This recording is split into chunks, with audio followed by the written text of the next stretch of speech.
Well, good morning. Welcome to City Legal. It's lovely to have you here. My name's Peter Wrench, and whether you're joining us online from your office because you have to work at home like many of us, or if you've got a small watch party in an office or a cafe nearby, or you're here in person, a very warm welcome to you today. We want to stand with you during this pretty strange time we're all living in. City Legal is a community that exists to consider the bigger questions of life with silks and suits in cities right around Australia, and we do that by looking at the Bible together.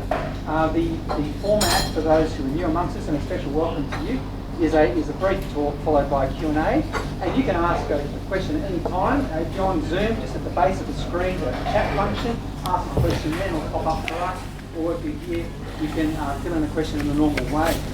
We're incredibly privileged to have with us again one of CBF's national communicators, David Robertson, and he's going to be finishing his series on Job. But just before he does that, one of our member, Kevin, is going to come and he's going to read a section that David's asked us to have read this morning. The reading is from the book of Job, chapter 19, verses 23 to 29. Oh, that my words were recorded, that they were written on a scroll, that they were inscribed with an iron tool on lead, or engraved in rock forever. I know that my Redeemer lives, and that in the end he will stand on the earth, and after my skin has been destroyed, yet in my flesh I will see God. I myself will see him with my own eyes, I and not another. How my heart yearns within me. The word of the Lord. Welcome to you, especially if you're from Brisbane or Melbourne or Canberra. I have a special plea for you. Can you talk to your premiers and get them to open the borders? I'm missing seeing you guys. So tell them to get on with it. I want to begin, we're going to look at this passage in Job, but I want to begin by flagging up something that will go online at 11 o'clock this morning. We do something called the kitchen table.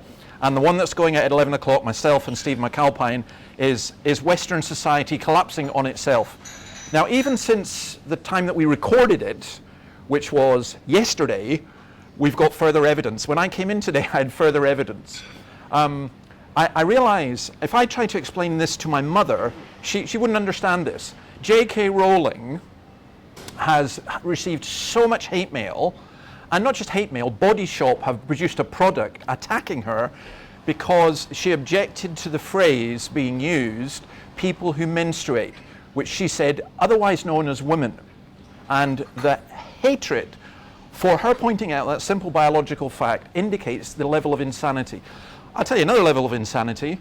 The statue of Abraham Lincoln in London has been defaced by anti-slavery, anti-racist protesters. Why? Did Abraham Lincoln not have something to do with, freeing slaves? That's the level of madness at which we're getting with our society. But I think maybe a smaller thing is, I think HBO have decided to take away Gone with the Wind because it's perceived to be racist in some form or other. Now, I was going to list you all the other programs that could go, but I'm giving up because actually they are going. Little Britain, which was a grotesque program, but it's being removed for having black faces. I'm telling you this, while you're alive, get to Egypt and see the pyramids before they take them down, and any of the statues around Sydney. I could give you a reason for getting rid of them all. And my particular hero, Cromwell, I guess his statue's not going to last long. Oh my goodness. Anyway, there is some good news from Western civilization. I've discovered these marvelous things. This is like an advertising slot, but I am so excited by earpods because I used to see people with them and think, what idiots? And now I confess, you're not idiots. You were geniuses all along. I can cycle with these things. I can listen to them. And they've got this marvelous wee charger. It's just great. The only reason I'm saying it is there are some advantages in Western civilization, in modern civilization. I shouldn't say Western, because probably the Chinese produce them better than anyone else. And another thing that's amazing about modern civilization, I've just heard that in Sydney they have spiders that are called St Andrew spiders, because I have these cufflinks.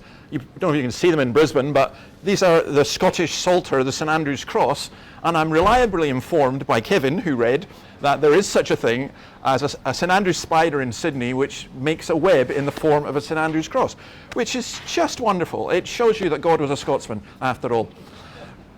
Anyway, in all of that, we've been in this COVID situation and other things and the madness. And one of the things about COVID is that I hope it has helped people come to terms with their own mortality. I doubt it. I think we will quickly allow ourselves to be distracted and diverted.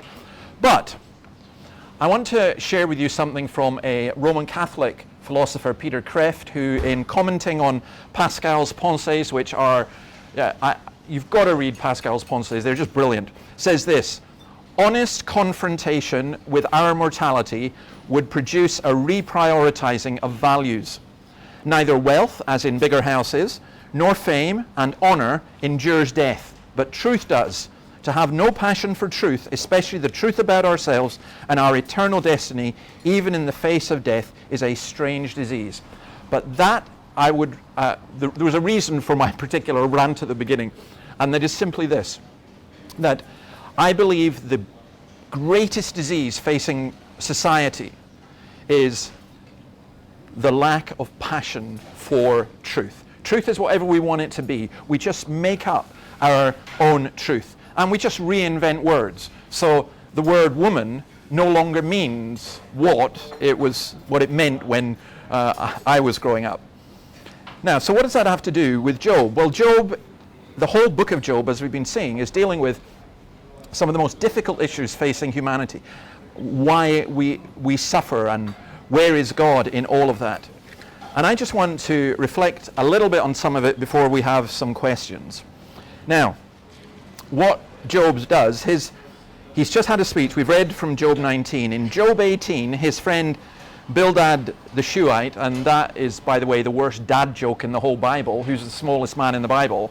Bildad the Shuhite, but that's a terrible. I swore I would never use that one, but I apologize. And I've just gone and used it. You know, it's not Nehemiah either. It gets worse. But this Bildad says, look, Job, you've got to listen to me. I've got the answer for you. And the answer is you're a miserable, rotten sinner. But Job comes back and he says, look, will you please stop tormenting me? I've lost my family. I've lost all my goods. I've lost my health.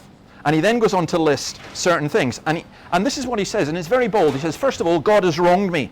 There's no justice. God has blocked my ways. And we won't read it, but he uses a variety of images. He says, for example, God is an enemy soldier besieging his tent.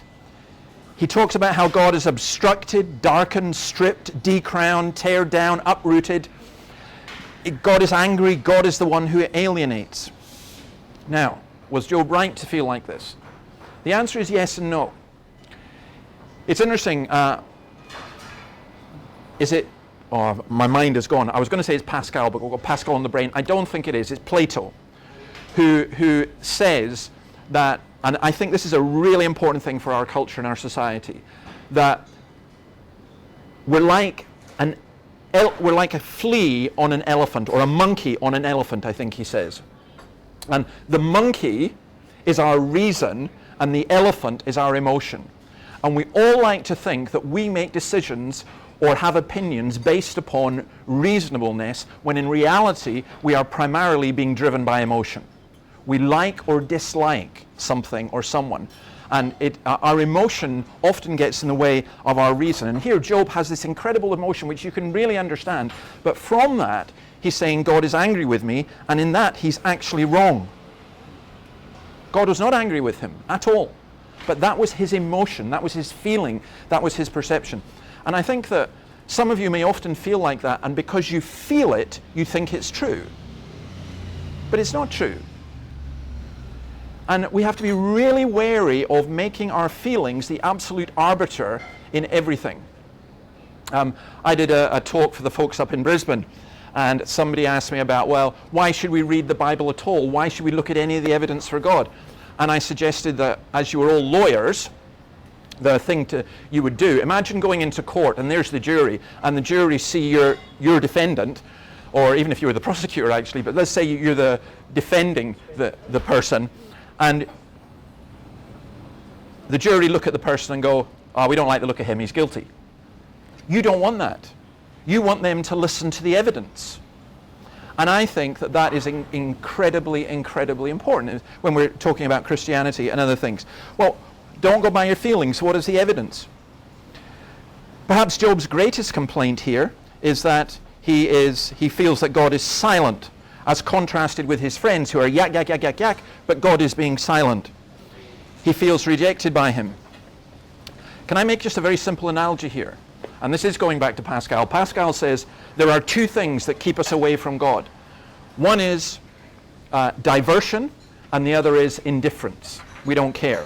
Now, the diversion thing is really important. We live in a world which is full of noise, full of chatter, and then we complain that God is silent. But maybe God is speaking, we're just not hearing. Maybe, coming back to these wonderful things, maybe what we've done is we put something like this in our ears so we cannot hear God talking.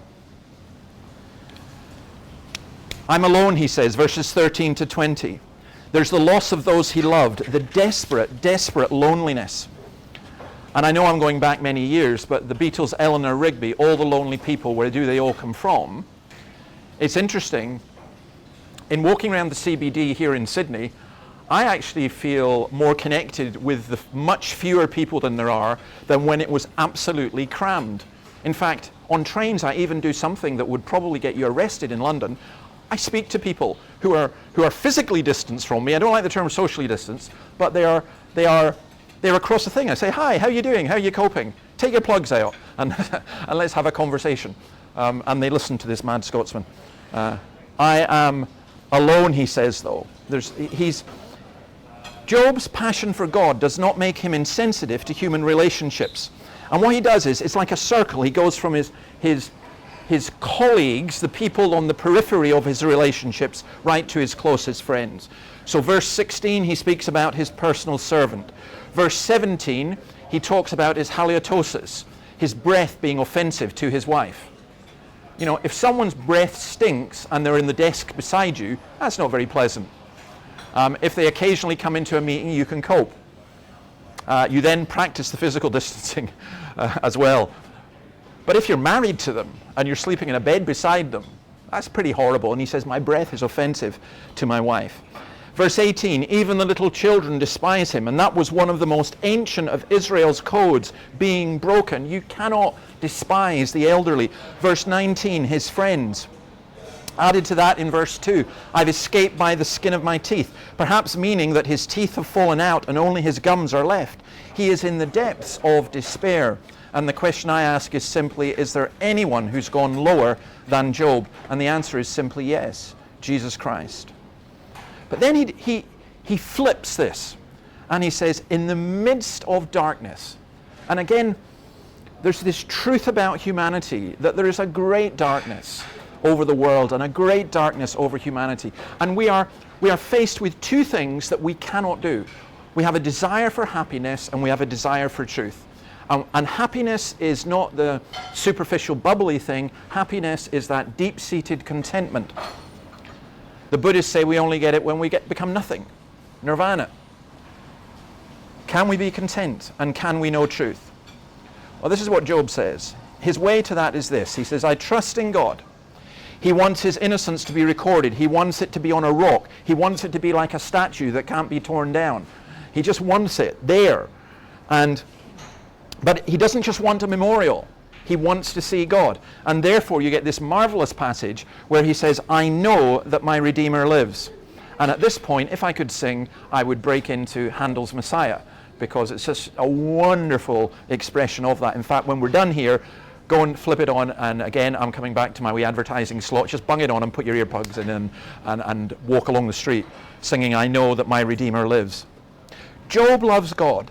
Job is hurt and confused by the fact that God appears to be his enemy.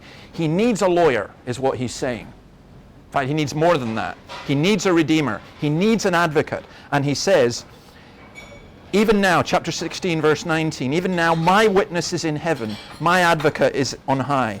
He knew the need of a redeemer. Earlier on, we read that he sacrificed for his children. He knows he needs someone who is God. But here's the most fascinating thing. He doesn't say, I hope there's a Redeemer. He says, there is a Redeemer. I know that there is a Redeemer. His whole hope in the middle of his extremity is based upon that. Now again, I wish I had time, but I don't. The term Redeemer is in the Hebrew the word goel. It means kinsman redeemer. It's a legal term. And a Redeemer was a person in the Old Testament who provided protection and legal provision for a close relative who could not do so for themselves. They were the person who would pay a price to set a property free from mortgage, or animals from slaughter, or people from slavery, or even to help those who were facing dishonor.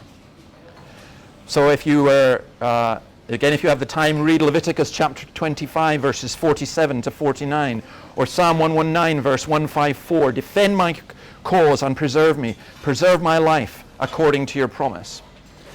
Now, there's no doubt that Job here understands the Redeemer as being God. It is a term that is frequently used in the Old Testament. Exodus 6:6, I will free you from being slaves to them, and I will redeem you with an outstretched arm and with mighty acts of judgment. I will take you as my own people, and I will be your God. By the way, let me offer a cultural observation here. Those people who are going around demonstrating against racism, which is surely right to be opposed to racism, who's going to disagree with that? Those people who are doing that and talking about anti-slavery, they seem to think that slavery originated in the UK or in Europe. Slavery has been a part of the human condition since the fall. It has existed in every single society. Slavery is making a return in Western society. And there are many different forms of slavery. There's a sense in which, to some extent, we could argue that slavery is endemic. And I don't think pulling down a statue is going to solve slavery. Nor do I think taking a photo op with bowing your knee is going to get rid of slavery. But that's the shallowness of contemporary culture. Slavery is a deep-rooted problem, as sin is a deep-rooted problem. So anyway, we need a Redeemer. In the end, he says, he will stand on the earth. What does that mean? Now, this to me is the most extraordinary thing. It means in the end, God has the last word. Stand on the earth. It's possible that Job is saying he will stand on my grave. The dust of the earth is the grave in biblical terms. Is this a glimpse of life beyond death? I think so. Jesus said in John 5:28, do not be amazed at this, for a time is coming when all who are in their graves will hear his voice and come out. Those who have done good will rise to live, and those who have done evil will rise to be condemned. This is the absolute truth that is true for every single person here, and every single one of you watching is simply this. We're all going to die. We're all going to the grave. That is one inescapable fact that we spend our lives trying to escape from. And yet, at the end of it, the grave tramples on all our hopes and dreams and aspirations. And this is Job saying, yes, but God is going to trample on the grave. That's why Paul in Corinthians talks about death being defeated. And grave, where is your victory? It's gone. It's gone. Your sting has gone. Because of the resurrection and because of the empty tomb. That's why the resurrection of Jesus is the pivotal event of human history. Tom Holland is a historian. I don't think he's an atheist anymore. He's not a Christian. But I saw an interview with him recently that sometimes you go, what? Did you just say that?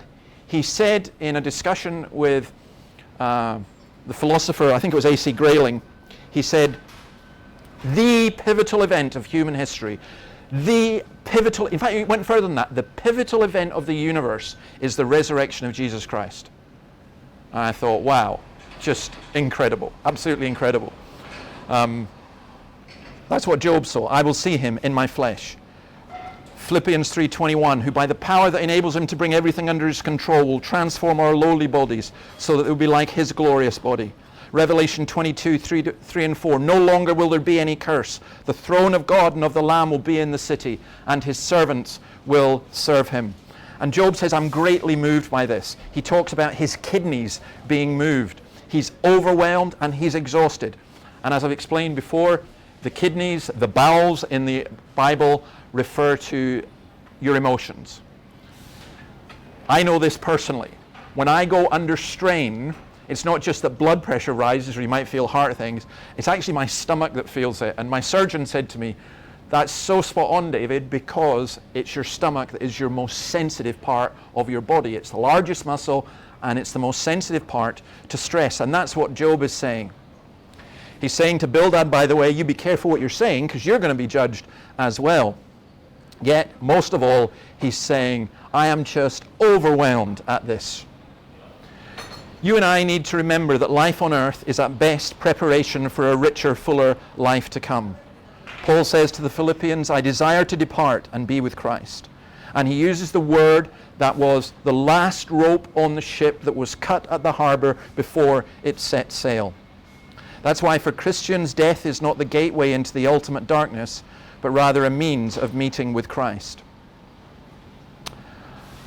I saw an interview of an elderly African-American woman who was so angry because she said her business had been destroyed by rioters. Didn't make any sense to her. And with tears she said, what they did to George wasn't right. But he was in a better place. He was apparently a professing Christian. He said, he's in a better place. And then she said this, I want to be with George. I don't want to be in this world anymore. And when you see the pain and suffering, you can understand that. I think us losing sight of who Christ is the reason our civilization is descending into the pit. But most of all, before we descend into the grave, we need to understand and grasp and lay hold of who Jesus is and what he has done for us. Then we will know life and we will know everlasting life. Okay. Okay, thank you very much, David.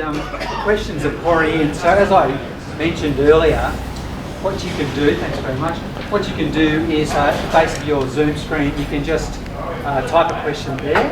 We actually have some questions also from the floor, so I'm going to hand over to Ian first and then Joshua, who are going to ask you the questions, David, and sure. I'll start clicking all these ones that are pouring in. Okay, let's go for it. Thank you, Peter.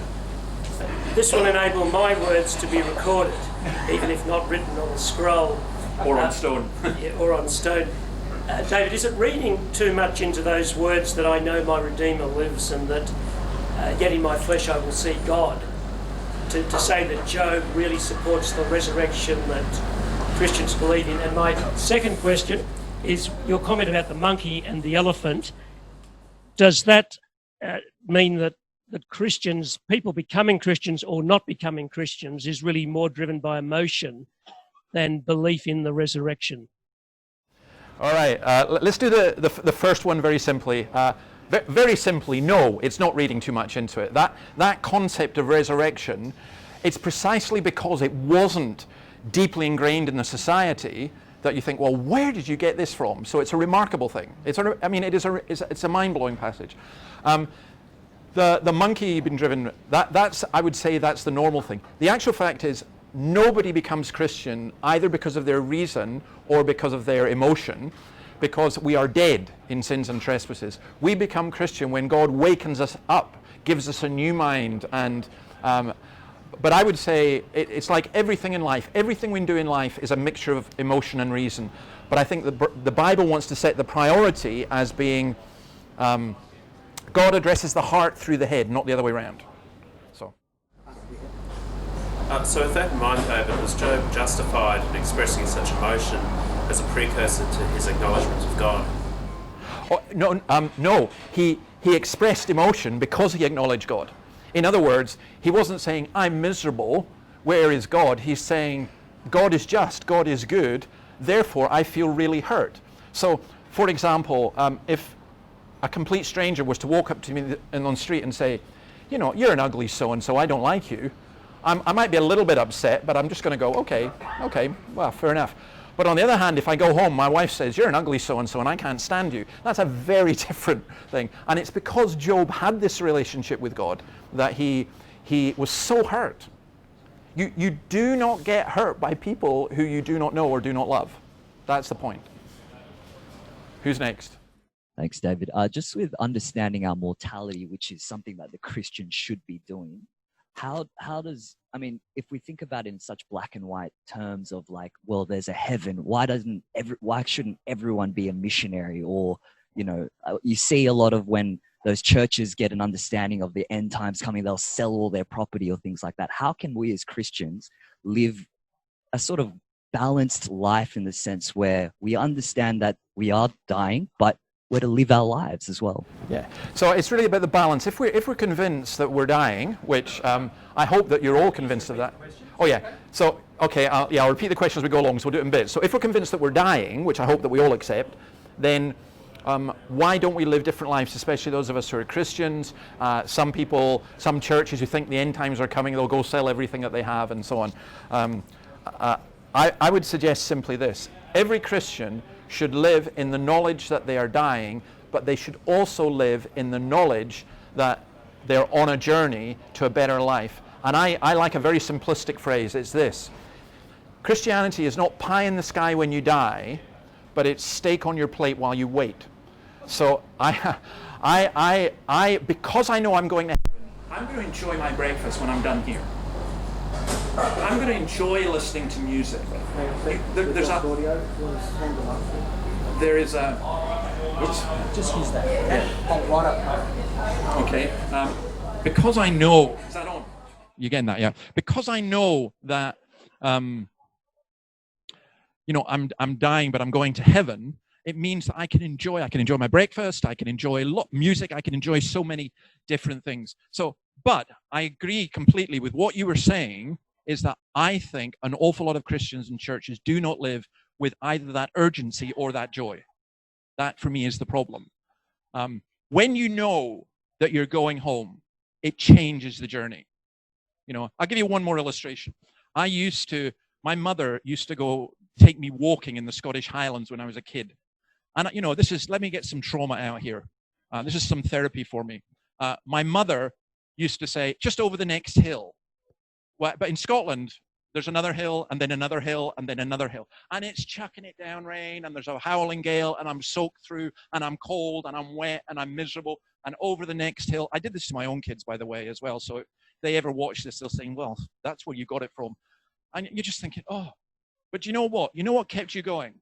I knew at the end of the day, there was a lovely warm house with a fire and a bath and great food. And that's what keeps you going. And that's what keeps the Christian going through all the misery in this life, because we know that there is something far, far better. And that's what Job is about.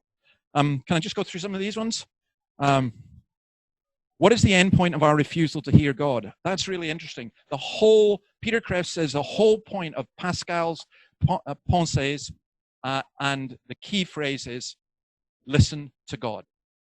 If you do not listen to God, that's like me going out onto the street, onto Marketplace, ignoring the signs on the traffic lights, having my earpods in, walking out in front of a bus and getting hit. If you don't listen to God, you're in enormous trouble. Do you think that the Black Lives Matter movement, whilst a reaction to the impact of sin, will ultimately fail for want of a moral compass? It's already failed. The Black Lives Movement campaign will only increase racism and racial tension. That's what bothers me. Racism really bothers me. Racism in the United States, which is of a particular form, which I've experienced, really bothers me. But the Black Lives Movement campaign fails because it's so shallow, it's so trivial, it lacks understanding, it lacks morality. And by the way, the movement itself is intellectually insane. It wants to do away with the police, promotes transgender as the way ahead. I wouldn't touch it with a barge pole. Can Job give us insight into this collective expression of pain? Yes, totally. I know that my Redeemer lives. Can Redeemer also mean paraclete or advocate or pilot? Yes, basically. Who was Job's Redeemer that he knew lived? Was it indeed Jesus? Yes. In the Old Testament, there are pre-incarnate forms of Christ. I think the angel of the Lord is that. Moses, we are told, regarded disgrace for the sake of Christ. He had some awareness. Now, I don't think Job knew that Jesus was going to be born in a stable, that Jesus was going to die on a cross, or anything like that. But he knew there had to be a Redeemer. And I think he probably knew it had to be God and it had to be human. Is Job's story about perseverance in faith? Yeah. Or a sort of asceticism? No.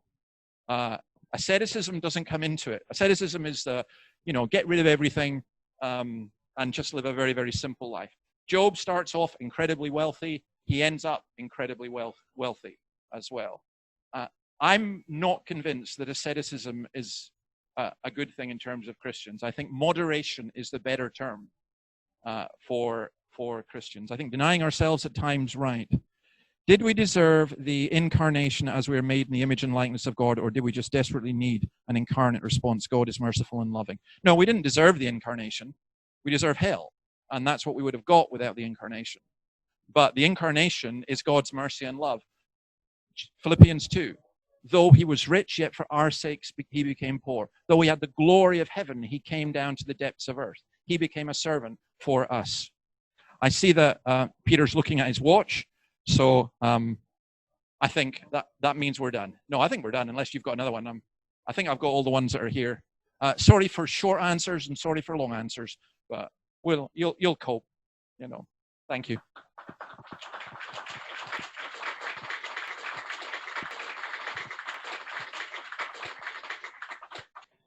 Well, thank you very much, David, and thank you very much. I'll just turn this other one off. Thank you so much for being with us today. Next week, we can look forward to hearing Michael Callahan. The topic is A Christian Take on Politics 1, and then the week after that, A Christian Take on Politics 2. So it should be a fascinating series that Michael's going to bring us to next week. So look forward to seeing you. Same time, same place. Thank you.